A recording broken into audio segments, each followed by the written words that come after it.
Bonsoir, c'est l'heure du Kume News sur la Radio Television Voice of the Cross.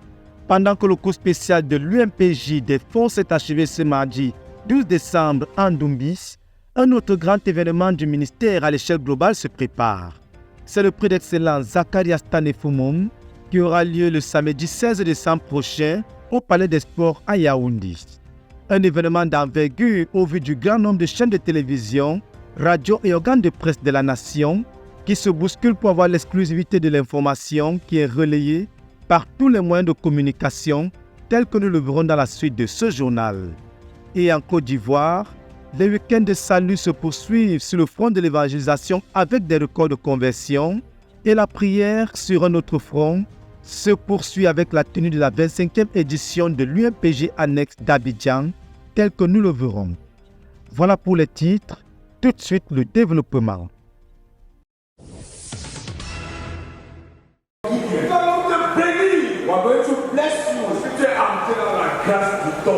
Ce 12 décembre 2023, à Ndombi s'est achevé le 11e cours de l'Université mondiale de prière et des jeunes de l'année. C'était un cours spécial sur les finances qui a débuté le 5 décembre 2023. Les 231 étudiants présents à ces 7 jours dans la présence de Dieu sont venus de 17 provinces spirituelles de la nation camerounaise et aussi de 10 autres nations.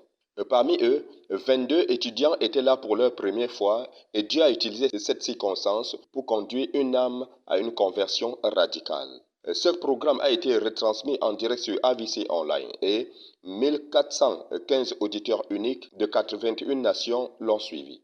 À partir de la chaîne YouTube, on a dénombré 37 307 téléspectateurs de 36 nations. L'équipe de coordination de l'Université mondiale des prières et des jeunes a produit comme livre de ce programme celui du frère Zach intitulé « Des trésors au ciel ». L'orateur de ce cours a été le pasteur Théodore Andossé et le thème de son enseignement, la grâce de don et le ministère de don.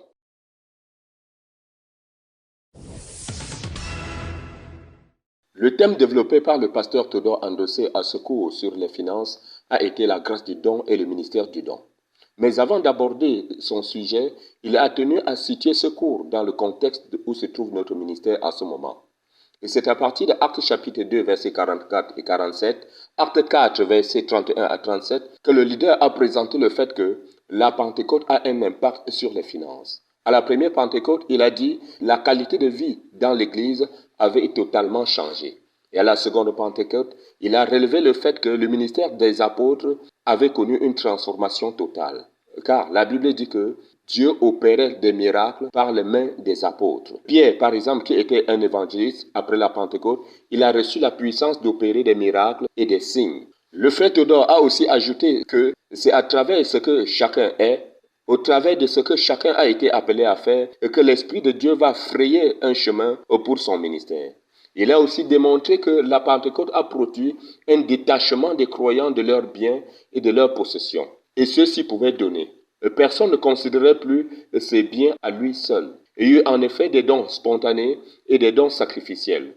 Et c'est aussi à partir de Actes chapitre 6 que l'orateur a aussi exposé le fait que les premiers croyants qui furent distingués après la Pentecôte, après les apôtres, ils ont émergé par rapport aux dons ou à l'argent. Le Saint-Esprit a ainsi introduit un département dans l'Église, un grand département pour les fonds et les biens.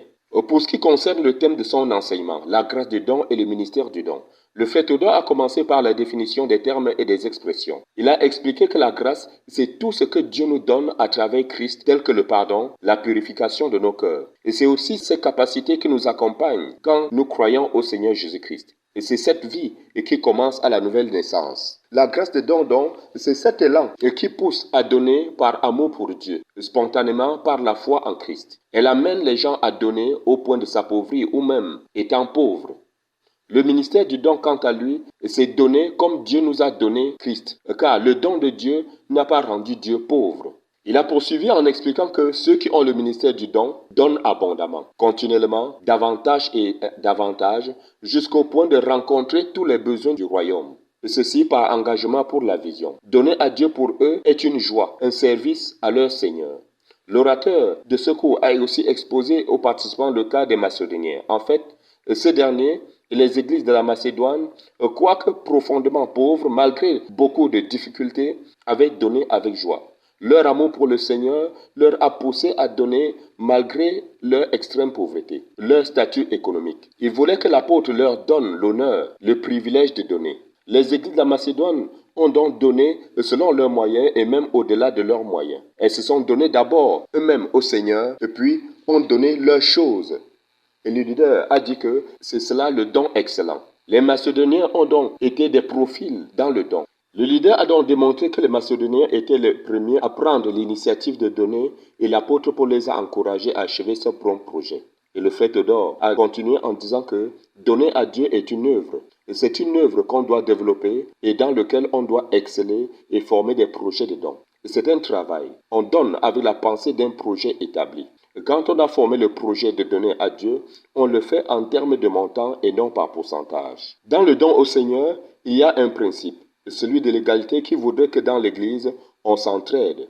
Et la conquête du monde que Dieu nous a donné se porte par ces principes. Ceux qui vivent, par exemple, dans les pays nantis, doivent investir dans l'œuvre comme Yaoundé l'a fait au moment de sa prospérité. Et chacun doit connaître quand son tour est arrivé d'investir dans la conquête du monde. En plus du principe d'égalité, il y a les principes de la transparence et celui de redevabilité. Dans nos églises, il nous faut des ministres de finances de poids spirituel, des hommes d'intégrité et qui pratiquent la transparence financière. Et ceux qui, comme l'apôtre Paul ou bien Tite, vont s'assurer que les fonds soient gérés selon Dieu. Dendomi, pour la RTVC, Jacques Coutier. Ce dimanche 10 décembre 2023, le troisième culte de la méga-église du quartier général après la Pentecôte a eu lieu. Environ 610 frères et invités étaient réunis à cette occasion. Pour ce dimanche, c'est le frère Marek Etoabok, pasteur du centre expérimental de l'école de la connaissance et du service de Dieu, qui a assuré la coordination du culte. Le psaume 115 a été le passage à partir duquel il a conduit les saints dans les actions de grâce et la louange.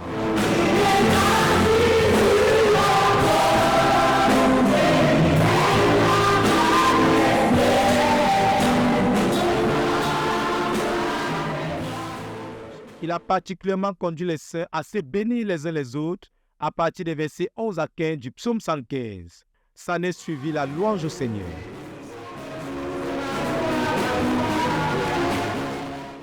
Une fois la louange achevée, la parole a été passée au frère Yassine Bekolo pour le message de l'Évangile. Partant de l'histoire de sa vie, il a introduit la lecture du traité le jour du jugement qui a été distribué à tous ceux qui étaient présents au culte. Il a procédé à une lecture simple et compréhensible du traité, insistant sur la réalité selon laquelle le temps ne nous appartient pas. Il a donc exhorté chacun à vivre comme devant rendre compte à Dieu du temps qu'il nous a donné, de nos vies et des attentes de Dieu pour chaque vie. Il y a un jour où chacun devra rendre compte à Dieu pour sa vie, insista-t-il.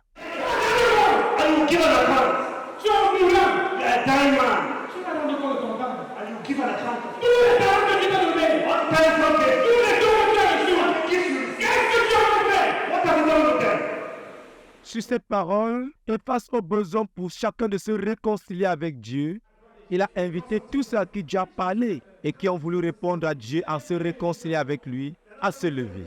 Au total, 16 personnes sont venues au Seigneur Jésus-Christ pour le recevoir dans leur cœur. Et de ces 16 personnes, après exhortation sur le baptême dans l'eau, 7 ont décidé d'obéir et se sont immédiatement fait baptiser dans l'eau à la fin du culte. Et ce dimanche a été un rendez-vous pour le salut. Même dans les autres centres, pendant le baptême de ces 7 personnes, 14 autres personnes ayant cru au Seigneur Jésus-Christ pendant le culte commun du centre de Tigaza et qui ont décidé d'obéir et de se faire baptiser immédiatement, se sont joints à ceux de la méga-église et finalement, ce sont 21 personnes qui ont été baptisées ce dimanche. Après la prière pour les malades et la bénédiction des saints suivis des annonces, la fin du culte a été proclamée et les saints ont été bénis et renvoyés bénis dans leurs différentes maisons. I was living my life. I had forgotten that death can come at any time, but today I was really brought to the fact that my life can end at any time. So I am conscious of the fact that I can die at any time, and God, after that, judged me. So I'm really grateful for the service today. Vraiment, nous serons jugés selon nos œuvres et ça me fait mal. Ça me fait mal. Donc, à travers ce traité, il faut que j'aille évangéliser à mes frères et sœurs et mes voisins, à mes enfants même et à ma famille. À Dieu soit toute la gloire. La persévérance, c'est un modèle, un modèle pour nos enfants. La persévérance a pouvoir, et la fidélité a pouvoir dans nos maisons. Oh Seigneur, la persévérance a travaillé pour que ton nom soit glorifié, Seigneur, à partir de nos maisons et de nos cuisines. Au nom de Jésus-Christ. Amen. Et Dieu dit que tu as embrassé ce modèle de vie-là. Tu veux que le caractère change. Tu veux que dans les mauvais caractères que tu avais deviennent des bons caractères. Là où il y avait la méchanceté, tu veux expérimenter l'amour. Là où il y avait l'orgueil, tu veux devenir humble. Là où il y avait l'infidélité, tu veux devenir fidèle. Tu veux que ton caractère change. Là où il y avait l'impatience, tu veux devenir patient. Tu veux avoir la maîtrise de toi-même. Devant le sexe opposé, devant l'argent, devant les tentations, pas à ton créateur. Dans la continuité de la pénétration et de la conquête des lycées, collèges, universités et instituts supérieurs, le samedi 9 octobre dernier a vu l'organisation du séminaire sur l'excellence académique dans le campus du Centre national de la jeunesse et des sports de Berthois, institut formant les maîtres assistants et principaux d'éducation physique. L'innovation et la motivation de cette dernière initiative a trouvé un écho favorable dans le cœur du directeur du dit centre. Ce dernier a donc signé une note invitant les organisateurs du séminaire à rassembler tous les étudiants en formation. C'est donc un effectif de 40 étudiants présents sur le campus, les autres étant en stage, qui ont pu bénéficier de ce séminaire. Une fois le contexte de l'événement situé, à savoir une jeunesse dont les rêves, les ambitions et les repères sont redéfinis et réorientés par de grandes influences négatives et les influenceurs, il est urgent d'offrir à cette génération en chute libre des modèles pieux. Sur cette note, la vie, le parcours et le modèle du professeur Zacharias Tanefomoum a été présenté par Johnny Bapak, qui n'a pas manqué de présenter le témoignage de ce que l'influence du professeur Fomoum a produit dans sa propre vie. Face à ce modèle d'excellence qui doit être imité, les obstacles sur le chemin de l'excellence ont été présentés par Yassine Bekolo. Il faut de la performance et du caractère pour parvenir à l'excellence et au succès, expliqua-t-il. Mais on peut travailler dur et obtenir une bonne performance. Mais quant au caractère, on reçoit la transformation du caractère qui relève là du domaine du spirituel. Par la suite, le chemin de l'excellence et les motivations du professeur Fomoum à l'excellence ont été présentés. Et pour le professeur Fomoum, expliqua-t-on aux étudiants, il n'y a qu'un retour de l'homme à une relation vivante avec son Créateur qui peut permettre l'explosion du plein potentiel de chaque être humain. Sur ce, l'appel à venir au Dieu de l'excellence par Jésus-Christ son Fils a été lancé et tous les près de 40 étudiants présents se sont levés pour se réconcilier au Seigneur Jésus-Christ, lui le Dieu de l'excellence, et ils ont été conduits à la repentance. La rencontre s'est achevée par la distribution du livre Un mot aux étudiants à tous les participants et les échanges de contacts pour les conseils ont été faits. À Dieu soit toute la gloire. L'excellence, un sens de destinée, un grand but, une méthode et un prix à payer. Loyauté, intégrité, dans nos cœurs imprimés, les Écritures, le travail dur, nous conduiront au but. Fuyons les passions, toutes les convoitises de la jeunesse. Une vie loin des distractions qui nous détourneraient du succès. Mais recherchons la pureté, la justice, la foi, la charité, l'excellence, l'excellence, un sens de destinée, un grand but.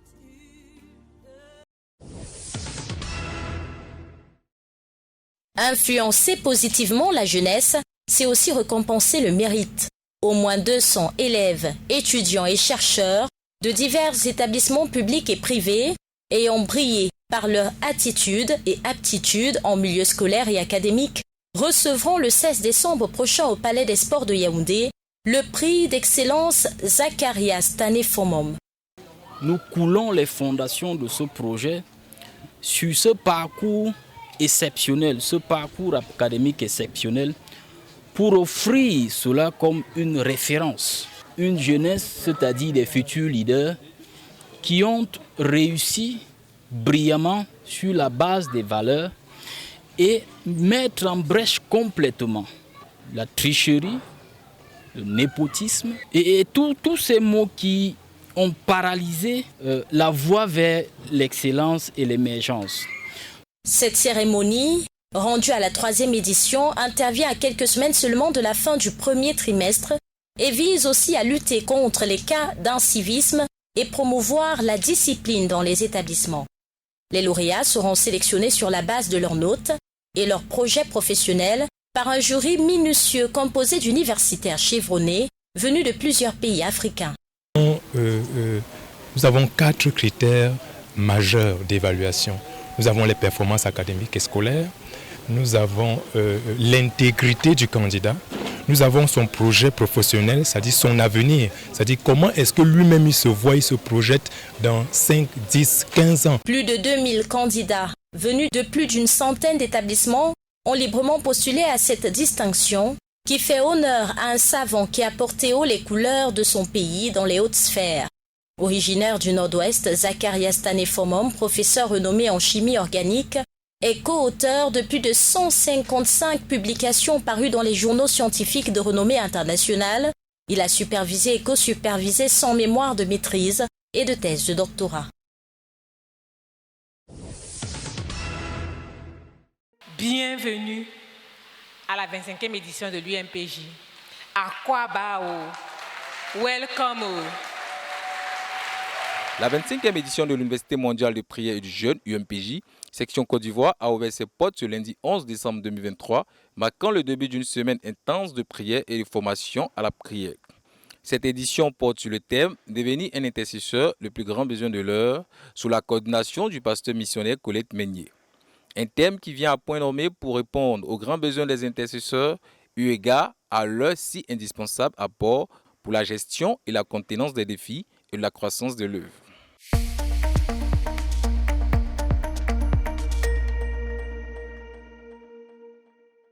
Cette 25e édition marque l'inauguration officielle du hall de l'UMPJ, du quartier général de la CMCI Côte d'Ivoire, hall qui accueille ce programme dont l'ouverture a vu la présence de plus de 600 étudiants venant de toutes les régions de la nation ivoirienne. Ce hall a été consacré au Seigneur à cette occasion en la présence du pasteur Boniface Meignier et tous les étudiants présents.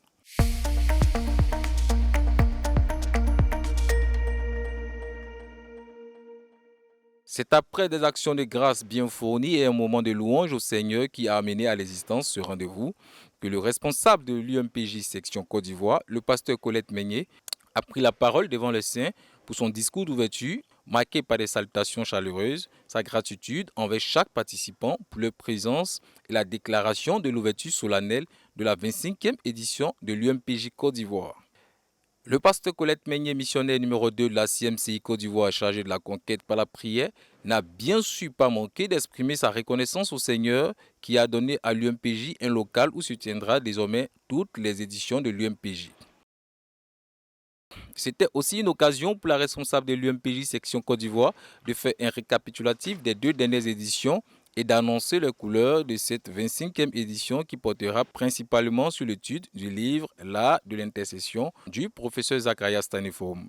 C'est un sujet de reconnaissance à Dieu et un sujet de joie que nous partons de lieu en lieu, que nous serons partis de lieu en lieu pour nous retrouver ici dans cette salle, à l'abri de la pluie, de la boue, du soleil.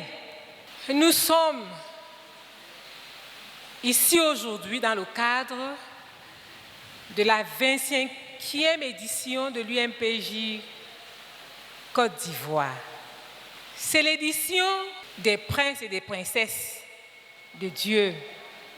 Réjouis-toi, bien-aimé. Le livre que nous allons nous efforcer à lire et à étudier, c'est l'art de l'intercession.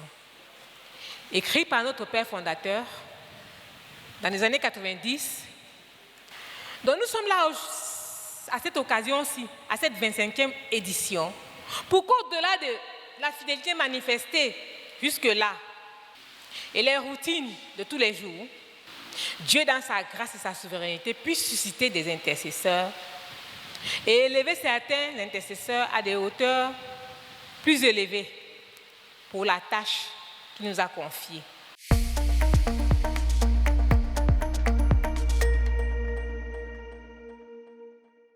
Comme à l'accoutumée, chaque session sera marquée par les messages d'exhortation du pasteur Meigné Boniface, leader de la CMCI Côte d'Ivoire. Pour cette session d'ouverture, l'homme de Dieu a porté son message sur la marche chrétienne et le retour à Dieu. Message disponible en intégralité sur tous les canaux de la RTVC. Notons que cette édition qui s'est ouverte ce 11 décembre se poursuivra jusqu'au 17 décembre 2023 dans l'enceinte du hall de l'UMPJ 6 à Atiekwa, quartier général de la CMCI Côte d'Ivoire, qui, rappelons, a été consacré au Seigneur et inauguré en cette 25e édition de l'UMPJ section Côte d'Ivoire, portant sur le thème « Devenir un intercesseur, le plus grand besoin de l'heure ».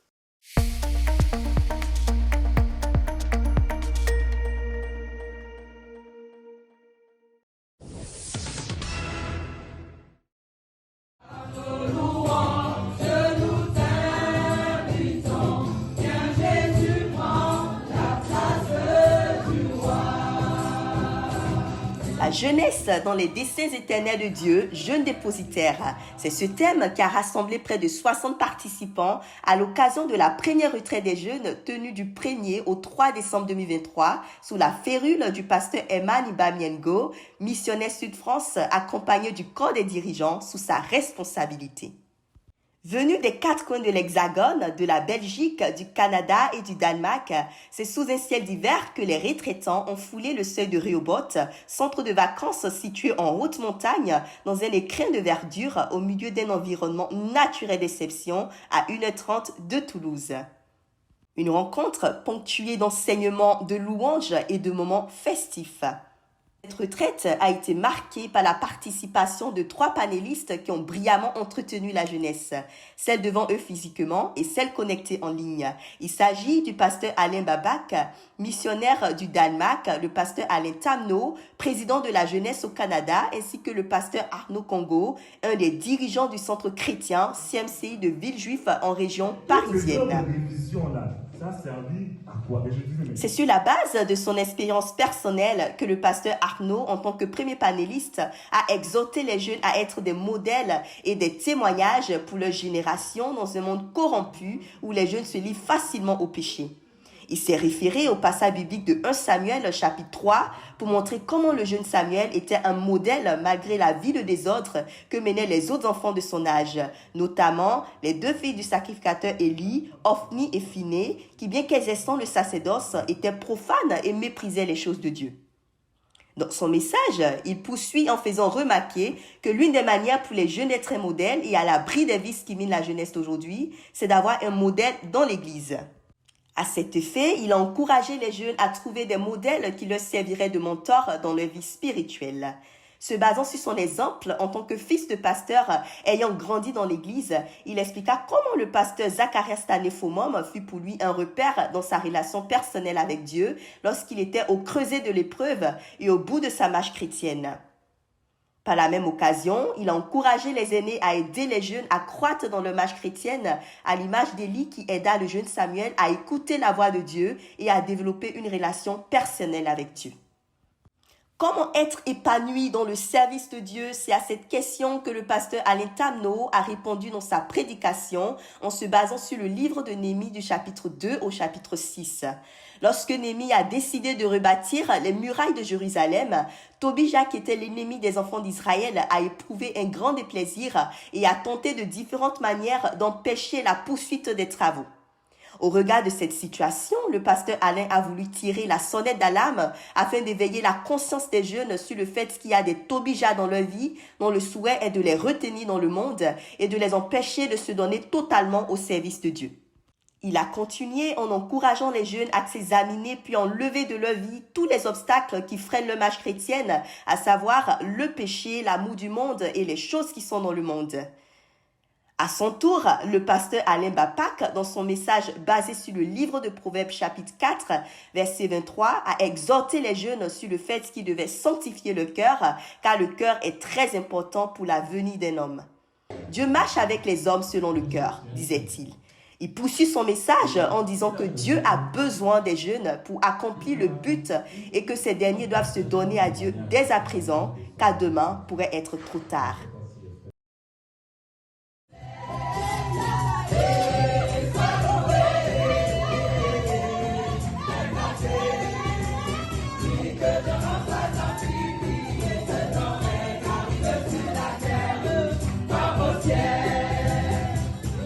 Le dimanche 3 décembre, qui marqua le dernier jour de la retraite, a laissé place à un culte solennel rythmé de réjouissances, de louanges, de pas de danse, d'actions de grâce et de remise de cadeaux aux panélistes pour la grande bénédiction qu'ils ont été au travers des différents ministères rendus.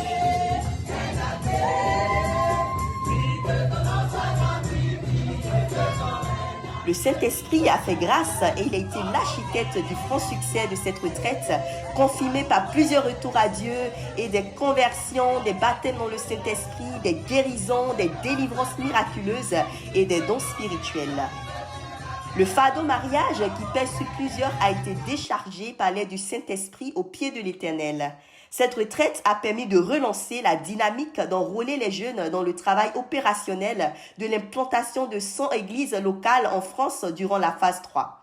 Objectif poursuivi par le pasteur Mbami Ngo et les saints de l'Hexagone sous la supervision du pasteur missionnaire Albert Congo. Merci d'aller au-delà de 100 localités pour relancer, Seigneur, l'année prochaine, la pénétration missionnaire avec des stages, avec des ouvertures, avec des voyages. Pour clôturer de plus belle l'événement, un repas somptueux gourmet a été servi dans une ambiance conviviale. C'était l'occasion pour les participants de se retrouver dans la joie et la bonne humeur avant le départ du lieu de retraite.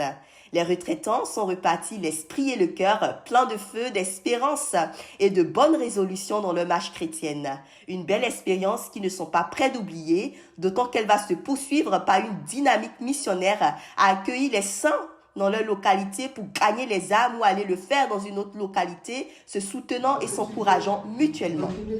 Rendez-vous pris pour 2024 pour une évaluation et la poursuite dans cette merveilleuse lancée. RTVC pour la France, c'était Mylène Biaï.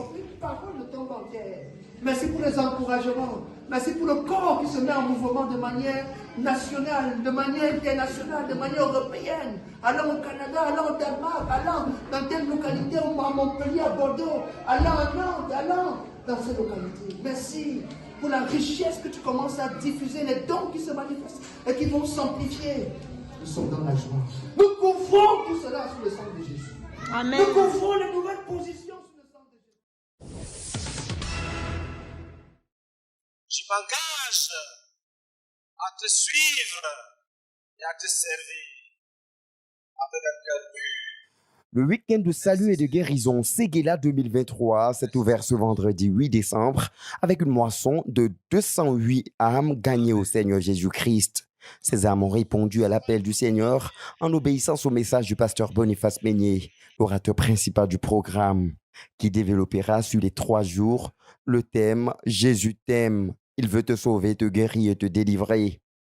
Pour le premier jour, le leader de la CMCI Côte d'Ivoire a axé son message sur le passage d'Ésaïe, le chapitre 61, le verset 1 à 3.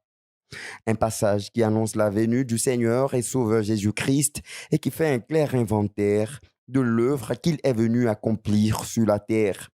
Dans cette annonce prophétique, on apprend que le Seigneur Jésus a été oint par son Père et envoyé pour porter une bonne nouvelle aux malheureux, pour guérir ceux qui ont le cœur brisé, pour proclamer aux captifs la liberté et aux prisonniers la délivrance, pour publier une année de grâce de l'Éternel et un jour de vengeance de Dieu, pour consoler et donner aux affligés un diadème au lieu de la cendre, une huile de joie au lieu du deuil, un vêtement de louange au lieu d'un esprit abattu, afin qu'on les appelle les térébintes de la justice, une plantation de l'Éternel pour servir à sa gloire.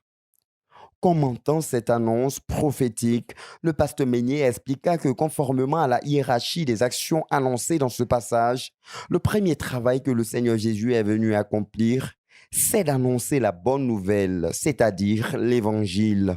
En effet, beaucoup attendent l'intervention de Dieu dans leur vie.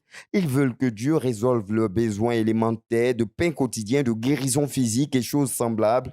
Mais quand Jésus arrive, il commence par la chose la plus importante, amener les hommes à recevoir la bonne nouvelle qui dit « Dieu aime les hommes ».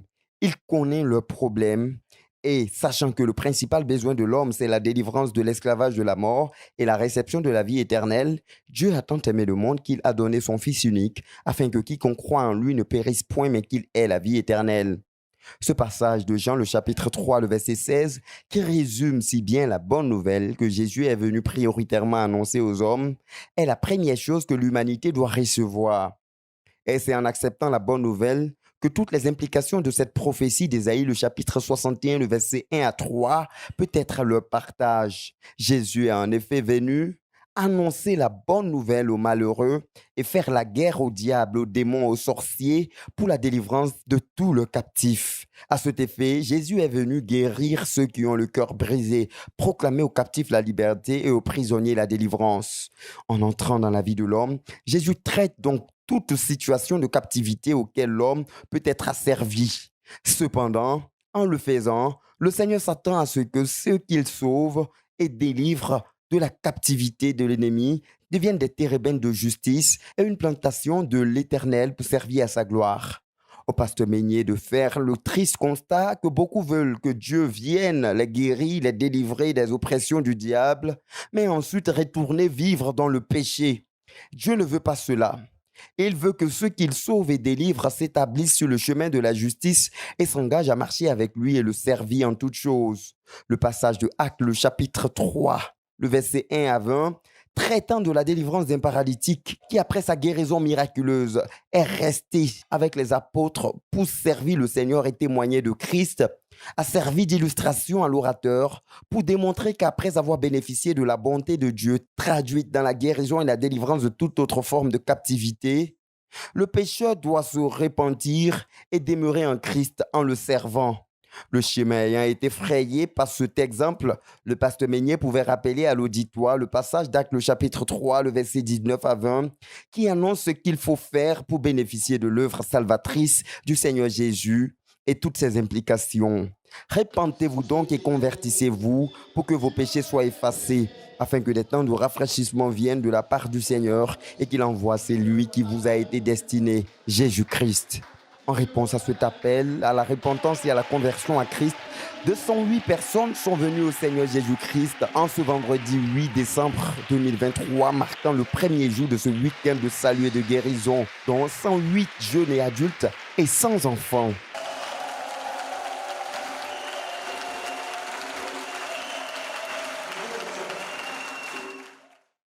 Il est à noter que des témoignages de guérison miraculeuse et de délivrance opérés dans la vie des frères après leur rencontre avec le Seigneur Jésus-Christ, ainsi que la prédication chantée des semeurs, ont aussi concouru à défricher le cœur des âmes avant le ministère de la parole du pasteur Meignet, le leader de la CMCI Côte d'Ivoire, qui a conclu le ministère du jour en conduisant les âmes à se réconcilier avec Dieu, tout en annonçant la suite du ministère qui sera marqué toujours par la proclamation de l'évangile en vue du salut des âmes et des prières de guérison, de maladies, de délivrance de toute forme de captivité, de brisement de malédiction et de désenvoûtement et de restauration et de bénédiction de tous ordres, comme cela a été annoncé dans le programme.